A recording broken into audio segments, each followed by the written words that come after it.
দাদা দাদা কি হয়েছে? আজকে পাড়া সমস্যার সমাধান চলছিল 151, 152, 153 এই 3টে বুথে চলছিল।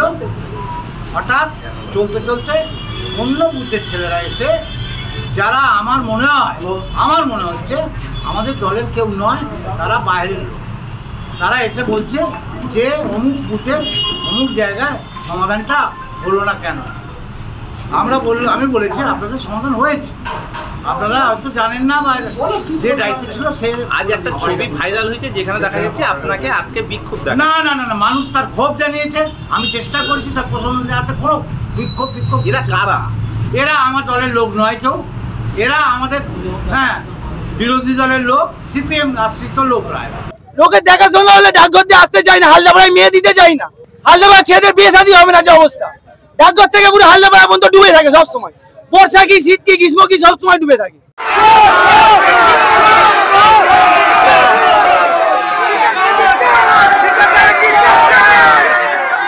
নমস্কার বন্ধুরা, আমার নাম ধ্রুবজ্যোতি সরকার। পাড়া সমাধান অনুষ্ঠানে আটক তৃণমূলের কাউন্সিলর। মুখ্যমন্ত্রী মমতা বন্দ্যোপাধ্যায়ের নির্দেশে প্রতি বুথে 10 লক্ষ টাকা ব্যয়ে পাড়ায় সমাধান। আর সেই পাড়ায় সমাধান অনুষ্ঠানে গিয়ে এলাকাবাসীর হাতে আটক হতে হলো তৃণমূলের কাউন্সিলরকে, যা কখনো স্বপ্নেও ভাবতে পারেনি শাসক দলের নেতা নেত্রীরা।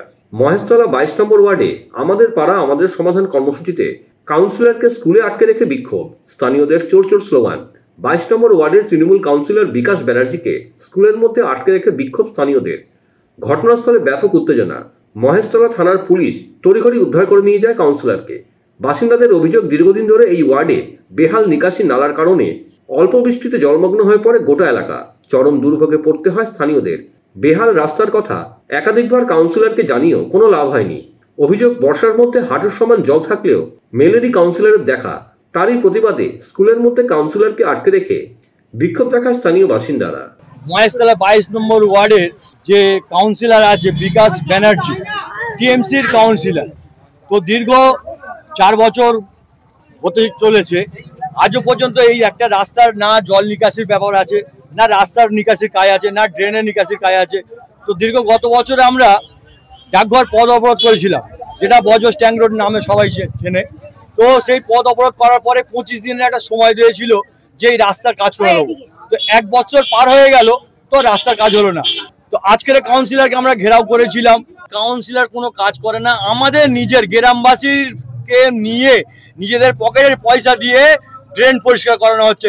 কাউন্সিলর কিন্তু একটাই কাজ খুব মাস্ট, সেটা হচ্ছে পুকুর যতগুলো এখানে আছে পুরো ভরাট করে প্রোমোটারি করে টাকা খেয়ে নিয়েছে। এমনকি গরিব মানুষরা যদি লোন টোন নিয়ে যদি ছাদ ঢালাই দেয়, টালির চাল খুলে, সেখানে গিয়ে বলে দেবে 20,000 টাকা দিতে হবে। এটা কাউন্সিলরের বাপ খেলে সম্পত্তি জমা রাখা রয়েছে, কাউন্সিলর এসে টাকাটা নিয়ে চলে যাবে। টিএমসি ছাড়া এখানে কোনো দল নেই, ওই কারণে সেই সুযোগটা পেয়ে এখানে কাজ করে না। তখন বিকাশ ব্যানার্জি আমাদের বাড়িতে এলো, জড়বড়ভাবে এলো যে দাদা আমাকে এইবারে ভোটটা দিয়ে দিন, আমার তো বয়স হয়ে গেছে, আমি কিন্তু জিতে গেলে কাজ করব, আর হেরে গেলে আমি পুরো টিএমসি পার্টি ছেড়ে দেবো, এরকম ভাবে বললো। তারপর দীর্ঘ 5 বছর হয়ে যাচ্ছে, বিকাশ ব্যানার্জি কোনো কাজই করে না, না লক্ষ্মী ভান্ডারের প্রকল্প ভালোভাবে করছে, না রাস্তার কাজ করছে। ডাকঘর থেকে হালদাপাড়া মসজিদ পর্যন্ত যে রাস্তাটার অবস্থা, সব সময় ডুবে যায়, সব সময় জল, না খাল নিকাশন ব্যবস্থা ক্লিয়ার হচ্ছে, কোনো কিছু কাজই ভালোভাবে হচ্ছে না। কতবার মানুষ জানাচ্ছে, মানুষের যদি পৌরসভার ঘর আসার প্রয়োজন হয়, কেউ গাড্ডা খোলে বিকাশ ব্যানার্জি আগে জেনে যায়, সকালবেলায় চলে আসে, কিন্তু কাজ নির্ধারিত হয় না। যেসব গরিব মানুষরা তেরপল পাওয়ার প্রয়োজন তারা পায় না, যার বিল্ডিং আছে সে তেরপল পেয়ে যাচ্ছে।